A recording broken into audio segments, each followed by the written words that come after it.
দারাজবাড়ি মসজিদ চাঁপাইনবাবগঞ্জ জেলার ছোট সোনা মসজিদের সন্নিকটে মসজিদটির অবস্থান। একদম ভারত বাংলাদেশ সীমান্তই বলা চলে।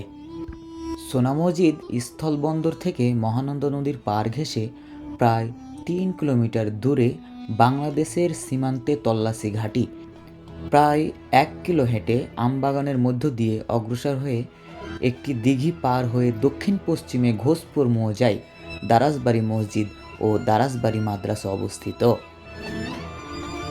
1479 খ্রিস্টাব্দের সুলতান শামস-উদ-দীন ইউসুফ শাহের রাজত্বকালে তারই আদেশক্রমে এই মসজিদটি প্রতিষ্ঠিত হয়। দীর্ঘদিন মাটি চাপা পড়েছিল এই মসজিদটি। 70 দশকের প্রথম ভাগে খনন করে এটিকে উদ্ধার করা হয়।